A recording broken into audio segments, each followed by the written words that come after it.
How's it going, everyone? Welcome back to another Transformers review. Today we're going to be taking a look at the Sentinel Gigantic Action Black Zarak figure. Now this is an officially licensed product. As you can see, the 30th anniversary of the Transformers up there.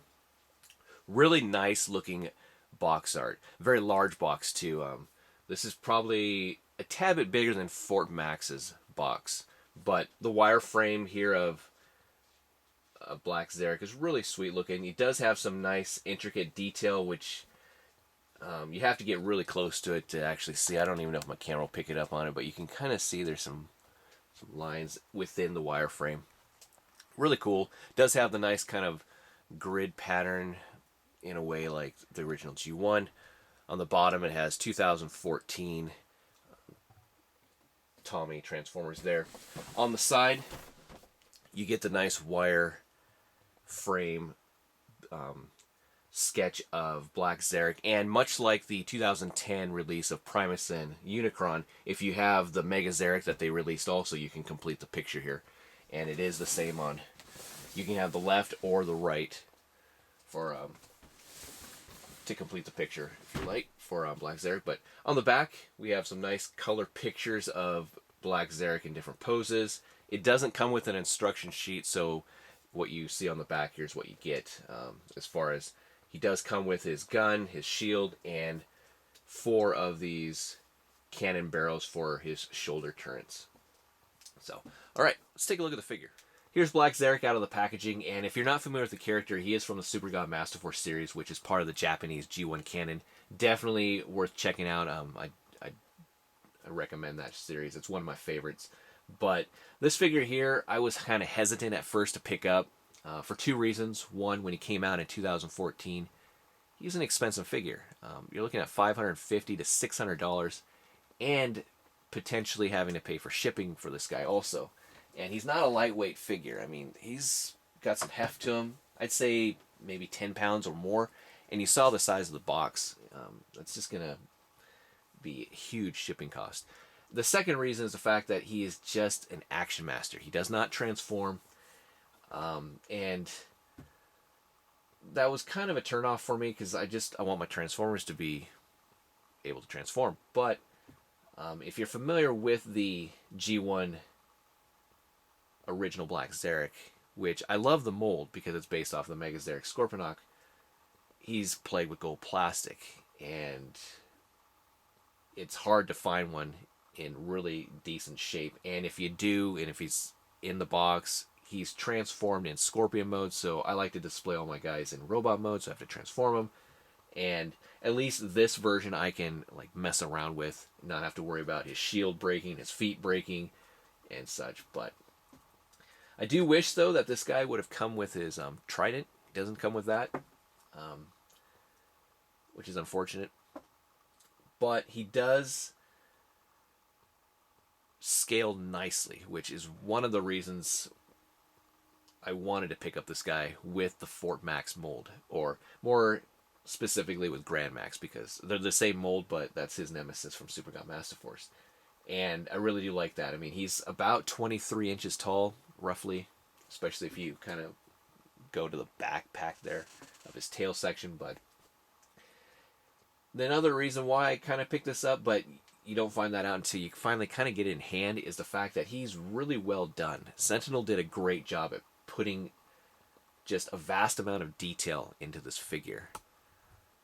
Kind of check out his head sculpt here. I just love the fact that you got that really great head sculpt, the paint apps, the even to down here with the Decepticon symbol on the chest piece, the molded in detail in the plastic. Just really well done. And really represents the character fully, I think. It's just having like the shoulder cannons, even to the back here. You have the calf cannons, the side kind of gold pieces. Really great. And he does have quite a bit of articulation. His head can rotate side to side. It's unfortunately not on a ball joint, so he can't look up, but it's still not bad. You can move the cannons here. Unfortunately, you can't actually move the turrets. You can just move the barrels. You can rotate his arm around 360 degrees, go in and out at the shoulder, bicep swivel, double jointed elbow. You can open and close his claws. Pop out his gun there. This one doesn't open, but you can swivel it. You can plug in his gun on either side. He's got ports on his claws, but since he has the kind of the shield on the one side, normally, or at least for me, I always have it on his right hand. And then he's got ports on each side of his forearms there for the shield, so you can have it on either side. Leg articulation, or he's got waist movement side to side. Legs can go forward, back, in and out. He's got a thigh swivel, double jointed knee, as you can kind of see at the back, and then he's got full nice range of motion in the ankle there. So very posable, very durable, even though it's kind of a softer plastic, but it's still nice. And he does hold his weight,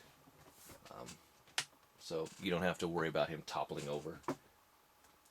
So, all right, let's take a look at some comparisons. Okay, first comparison, the G1 mold of this character. It's not Black Zarak, but it's Scorponok or Mega Zarak, so you can see that he only does come up to probably about upper knee, his thigh area. So, all right. Here he is next to the Encore Fort Max with the Master Sword. And as you can see, they scale really nicely together. These might be a little bit more bulky, but they do look good. Really thinking about picking up the Mega Zarak version. Here he is next to Generations Metroplex. They size up nicely with each other too. Just for kicks, here he is next to a Jaeger from Pacific Rim. There's Striker Eureka.